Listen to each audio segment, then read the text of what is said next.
How you doing, guys and gals? This is Doug Wilson from Onehawk Customs Outdoors. We're on the Appalachian Trail again, and you know what?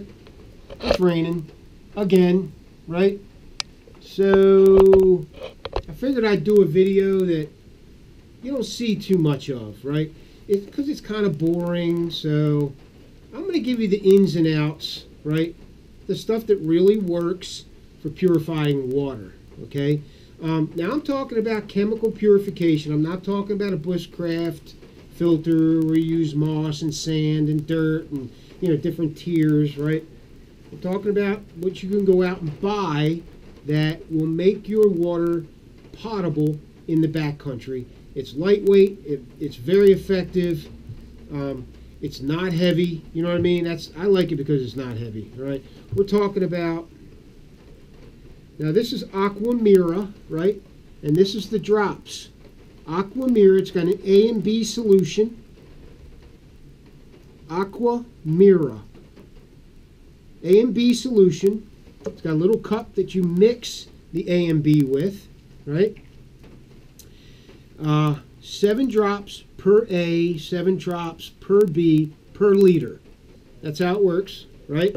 Now, there's a number of ways you can purify or disinfect or clean your water in the backcountry, in the field. You got filters, right? Pumps, things like that, either gravity fed or pumps, right? There's a slew of companies that make them, and the micron sizes go down so low that some of them, because of the carbon filter and the chemicals that they have, attached to the system, will kill viruses as well. Some of them, okay? Unfortunately, the more expensive ones seem to be really good. But the fact of the matter is, backcountry water sources are usually pretty clean, okay? I know, right? You're saying, I don't know. There's so much hubbub about dirty backwater, you know, backcountry water sources. Well, I'm telling you, I spent a lot of time out here. Most of them are pretty clean. If it's clear, if the water's fairly clear, these drops are all you need. Now, if it's muddy and silty and you can't see through it and rust stained, or you might need a filter or a pump, okay? But for fairly clear water, even up to partially cloudy water, okay, just a little bit, these drops do well. And the number one reason I like them is because they're lightweight. Number two reason, the A and B mixtures form a chlorine solution, which we're all used to anyway. Most municipal water sources are treated with some type of chlorine solution.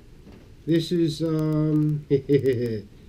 let's see, what's it called? Chlorine dioxide, which is one of the common ones that municipal water plants use to treat, you know, city water, county water, okay?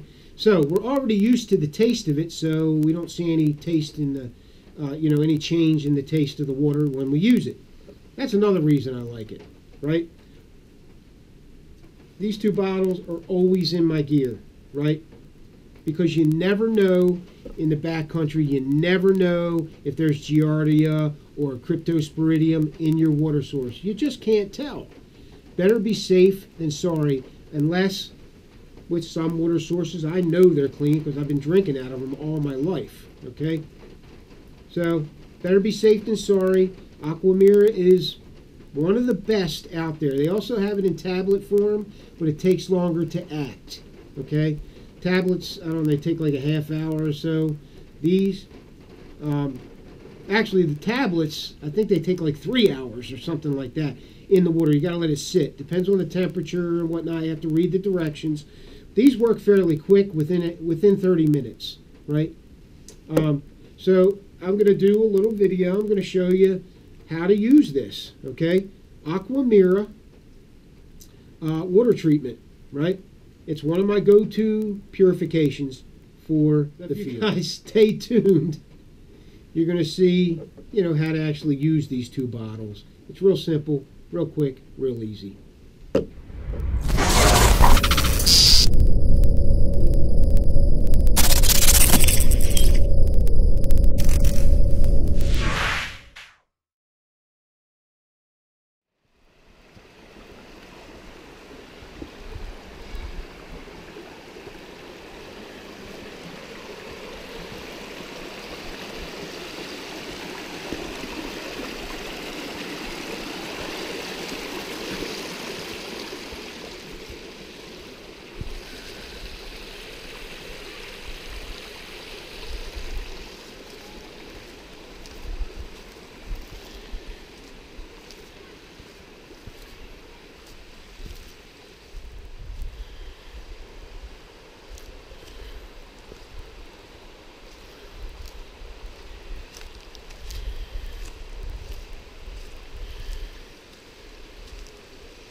Part A, Part B, Aqua Mira.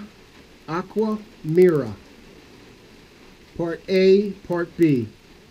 This is one of the water purification solutions that I like the most because it works fast, it's easy to carry, it's lightweight, right? And it kills pretty much everything.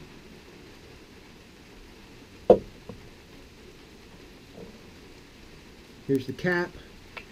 Alright, so it's 7 drops per liter per solution, A and B, right?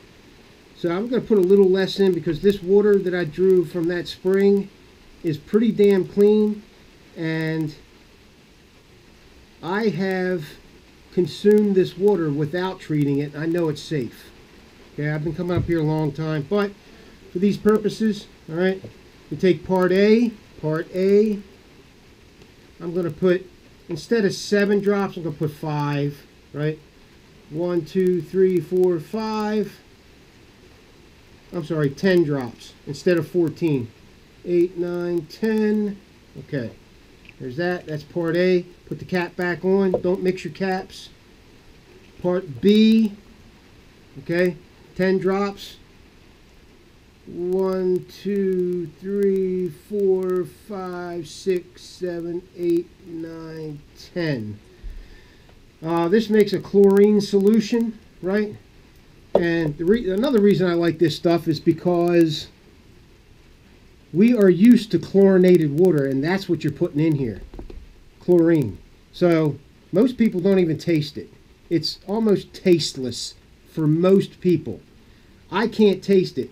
I grew up with chlorinated water. Most municipal water systems use chlorine to purify their water. Okay, so that's what this uses, makes a solution.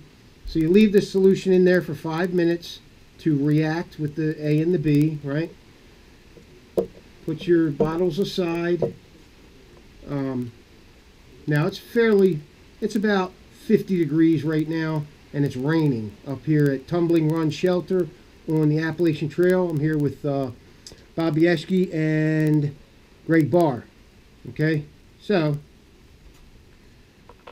that solution's ready. When it turns yellow, it's ready. Okay, so you open up your container. Okay, swish it around a little, make sure it's all mixed up, and pour that booger in there. Okay, get all of it in there, right? I even do this, right? Pour a little bit of the water in there and pour it back in. Okay, now here's another thing I do. What I do is I swish it around real good. Okay,